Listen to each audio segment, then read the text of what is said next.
Yo, you born and raised in Chicago. Yeah. How the hell you get into doing field adjustment? So that's a crazy story. Like, so it's really known like in the southern states for the most part, but I've had a lot of careers my whole life, man. Like every 2 years, I've always changed jobs. So I got a CDL. I've been a college advisor. I've sold corporate cell phones. I've sold fuel, like for BP and Mobile. Niggas getting money. Yeah, I've done. So it got to be some money in this. But I'm gonna listen. How you get into it? How you get into it? So one of my sister's friend was telling me to, look into field adjusting. And I was driving trucks at the time. I was making good money, about $2,000 a week. And I was like, yeah, I don't know nothing about that. So he was like, yeah, you should check it out. So I lost my contract when I was driving trucks. So I went and got my adjuster license in 2015. And I finally just took a deployment in like 2018. And I was like, man, this is crazy. My first deployment was in West Virginia. And man, I'd never been to West Virginia. West Virginia's in the boonies. For the people that don't know, like, cause you think Virginia and then West Virginia, no. West Virginia is far as hell. There's a bunch of people that don't look like us. It's different. Yeah. It's different out there for sure. But yeah. You went to West Virginia? So I was in West Virginia. I stayed at the Motel 6, man. It was crazy. I lived in Meth Alley. I didn't even know. And I was there maybe about a month, and I was like, man, this is tough. I don't know, if I could do this. And I think my third week, I made $16,000. God damn. In 1 week. Sheesh. And so I was like, wait, yeah. when you say my first deployment, that sounds like some military. Like, what you mean? So that's basically how it's a deployment. So you'll get a call from a firm, and they'll be like, hey, we got a storm. My first deployment was a wind and hail. So they had some wind and hail out there in West Virginia. So they called me, was like, do you want to go? I was like, sure. So I went out there for a wind and hail deployment, and basically it hit some homes, and I kind of just ran it up. And like I said, I made $16,000 in 1 week.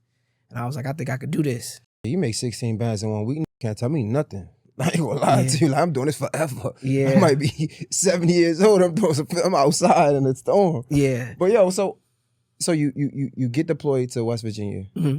And like, so to me, it sounds like it's a company. You're working for a company. So I'm actually an independent contractor. Right. So I could work with any insurance company. So basically you'll get hired with a lot of different firms, and then the firms have the contract with the insurance companies. So before we even go there, how did that firms find you? So I'll show you how to basically register for all of that. So you'll register with the firms, you'll get licensed. Once you get licensed, then you'll register with all the firms. And then from there, you'll get licensed in the different states that you're willing to work in. And then they'll just call you. Oh, so you had to do that. So from 2015 to 2018, you were kind of like waiting. No, so I had got licensed in 2015. Right. And then I just wasn't using it. I was still, dibbling, dabbling, driving trucks. And I was like, you know what, let me see what this is about. And so when you decided to make that decision to like, yo, let me really lock in onto this field adjustment stuff, what did you have to do? At that point, I just had to show all the licenses that I was holding at the time. I already had my certification, so I was like State Farm certified. And then at that point, it was a State Farm deployment, so I was working for State Farm. And I just took the deployment, and it was just up from there. Like I said, you just go wind and hail. It's a crazy industry. It's like no other industry.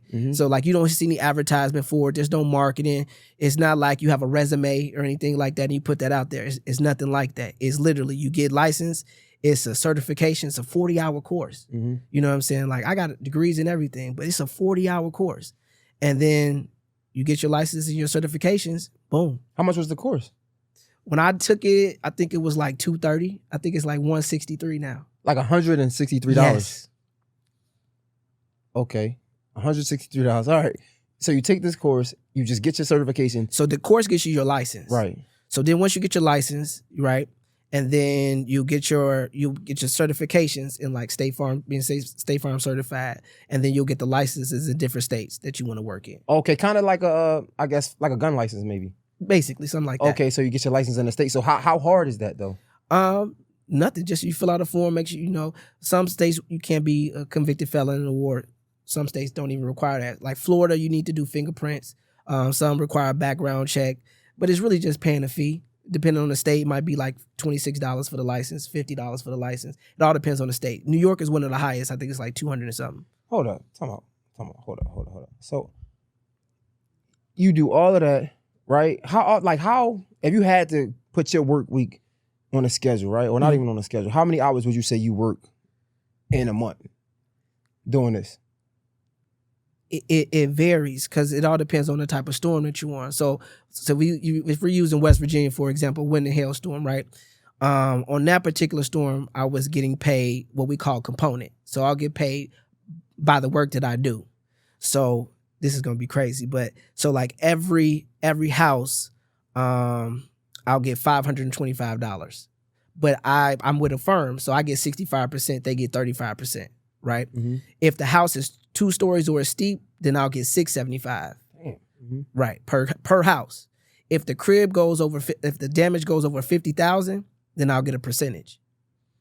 So it's so much to unpack here. All right. Yes, it's a what lot. are you doing exactly? So like you just going out, you're looking at the house and you get paid boom, that's $600 right there. So basically, so say a storm hits your house, right? It's a hailstorm.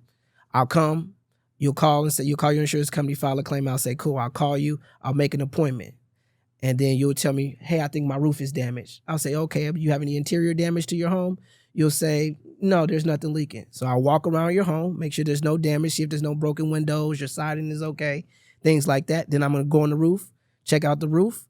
If it's damaged, then I'll document it, take photos for the insurance company. Depending on the insurance company, I'll write the estimate, and then I'll cut you a check. That's it. Right then and there. Kind of like, it reminds me of like car insurance. It's the same thing, but I do property. Oh, so hold up. So why the adjuster never on my side? Like I feel like you should just come out here and you should say everything is wrong. Like if you're gonna get more money, like why not? True, but I gotta be able to prove it. I mean, we can prove it. We can show you some shit. So that's another thing that people think, you know what I'm saying? So it's just like anything else. I look at damage all day. So I know if it has to be storm related damage for the insurance to cover. Okay. It just can't be normal wear and tear. Okay. You know what I'm saying? So once I determine that it's storm related damage from the storm that you said, it can't be old, then I can open coverage. Yo, how many times you see something where a natural disaster happens, right? Somebody file a claim and you go out there and of course you want to help these people because I mean you get paid one, but we all human as well. So like to see somebody in a messed up situation because of something that they don't have nothing to do with, that gotta be hard. How many times you went to somebody's house, their property, and the damage wasn't necessarily from a natural disaster, but maybe wear and tear? Every day. And they can't get, nothing can happen. So with this job, with this industry, man, it taught me to have difficult conversations. But I normally, I own a home. So I just treat people how I want to be treated. And I just give it to them straight. I explain how it works. And I ask them, have you ever read your policy? Do you know what you're paying for? And basically, I just give it to them in layman's terms in a way that they can understand so they can, maybe they don't have coverage now, but at least you know what you're paying for. And I also, educate them on what they should look for going forward.